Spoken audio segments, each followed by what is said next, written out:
ஆண்டவரும் அருமை இரட்சகருமா இருக்கிற இயேசு கிறிஸ்துவின் ஆச்சரியமான நாமத்தில் தினமும் கர்த்தருடைய சத்தத்தை கேட்டுக்கொண்டிருக்கிற என்னுடைய பிள்ளைகளை வாழ்த்துகிறேன், ஆசீர்வதிக்கிறேன். நீங்கள் ஆசீர்வதிக்கப்பட்டவர்கள்.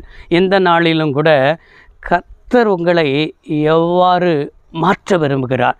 நம்முடைய ஆண்டவர் நம்மளை ஒவ்வொருவரையும் இப்படிலாம் மாற்றணும்னு சொல்லி அவர் ஏற்கனவே நம்மளை குறித்த ஒரு தேவ திட்டத்தை வைத்திருக்கிறார். அந்த திட்டத்தில் தான் நம்முடைய வாழ்க்கையில் எல்லாமே நடந்து கொண்டிருக்கிறது என்பதை விளங்கி கொள்ளணும்.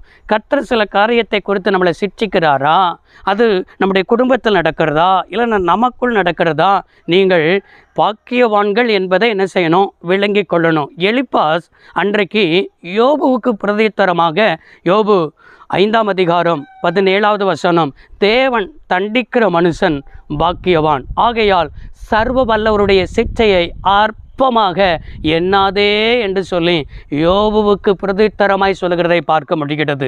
யோபுடைய வாழ்க்கையில் எல்லாமே இழந்து போய் நிற்கிறான். அவனுடைய வாழ்க்கையில் எல்லாத்தையும் இப்போ கெஞ்ச வேண்டிய நிலைமைக்கு வந்துவிட்டது. சரீரத்திலையும் வியாதிகள் நாட்டம் எடுத்து கொண்டிருக்கிறது. இப்படிப்பட்ட அனுபவத்தில் தான் அவனுடைய 3 சிநேகிதர்கள் அவனுக்கு ஆறுதலாக வந்தவர்கள். இப்போ ஆறுதலாய் வந்தவர்கள் கூட அந்த வார்த்தை கூட யோபுவுக்கு காயப்படுத்துகிறதை போல காணப்படுகிறது. இப்போ எலிப்பாஸ் யோபுவை பார்த்து தான் சொன்னது தான் என்ன சொல்லுகிறா, தேவன் தண்டிக்கிறாரா, தேவன் தண்டிக்கிற மனுஷன் பாக்கியவான் என்று சொல்லுகிறார். உண்மைதானே, ஆண்டவர் நம்மளை தண்டிக்கிறார் என்றாலே நம்மளை அழிப்பதற்காக அல்ல. தேவன் நம்மளை தண்டிக்கிறார் என்றால் நம்மளை கைவிடுவதற்காக அல்ல. தேவன் நம்மளை தண்டிக்கிறார் என்று சொன்னால் நம்மளை மறந்துவிட்டார் என்பதற்காக அல்ல. தேவன் நம்மளை தண்டிக்கிறார் என்றால் தேவன் நம்மளை கரெக்ட் பண்ணுகிறார் என்பதை விளங்கிக் கொள்ளணும். தேவன் நம்மளை கரெக்ட் பண்ண விரும்புகிறார். நம்முடைய பிள்ளைகளை கரெக்ட் பண்ண விரும்புகிறார். நம்முடைய குடும்பத்தை கரெக்ட் பண்ண விரும்புகிறார்.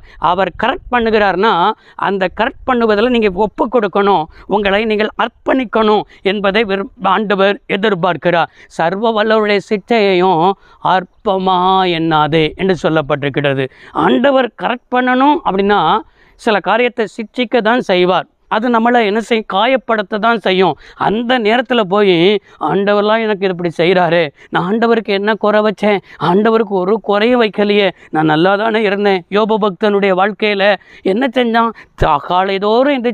காலைதோறும் எந்திரிச்சு தன் பிள்ளைகளுக்காக பலி செலுத்தினான். ஆண்டவருடைய சமூகத்தில் நிற்கிற ஒரு மனுஷனாக இருந்தான். சாத்தான் அவனை கண்ணு போட்டான். சாத்தான் ஆண்டவர்கிட்ட வந்து யோபுவை குறித்து குறை சொன்னான். நீர் அவனுக்கு உண்டான எல்லாவற்றையும் வேலையெடுத்திருக்கிறீர், சும்மாவா என்ன செய்கிறான், உண்மை பின்பற்றுகிறான், அவனையும் அவனுக்கு உண்டான எல்லாவற்றையும் நீர் ஆசீர்வதித்து வருகிறீரே.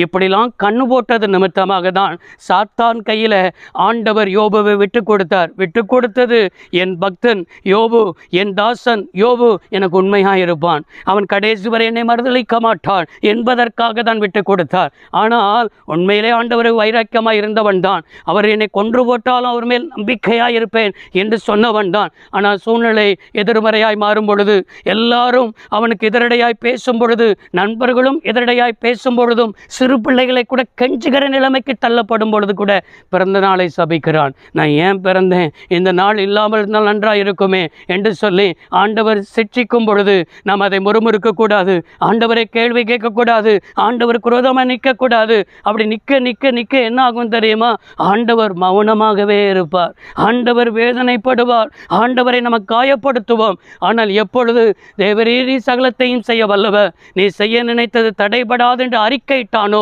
அவனுடைய முன்னிலைமையை பார்க்கலும் பின்னிலைமை ஆண்டவர் ஆசீர்வதித்து அவனை மேன்மைப்படுத்தின ஆண்டவர், அவனை அழகுபடுத்தின ஆண்டவர். எனவே இன்றைக்கும் நாம் அவர் நம்முடைய வாழ்க்கையில் நம்முடைய எத்தனையோ காரியத்தை கரெக்ட் பண்ண விரும்புகிறார். கரெக்ட் பண்ணுவதற்கு உங்களை ஒப்புக்கொடுங்கள். ஆண்டவர் யோபுவை ஆசீர்வதித்தது போல உங்களை ஆண்டவர் ஆசீர்வதித்து உயர்த்துவார். இழந்ததை பெற்றுக்கொள்வீர்கள். சர்வ வல்லமையுள்ள தெய்வமே, அருமை தகப்பன், இந்த வார்த்தையின்படியே வாழ்ந்திருக்க, சுகித்திருக்க, நன்மை அனுபவிக்க உதவி செய்யும். இயேசு இரட்சகர் நாமத்தில் பிதாவே, ஆமென். கர்த்தர் உங்களை ஆசீர்வதிப்பார். God bless you all.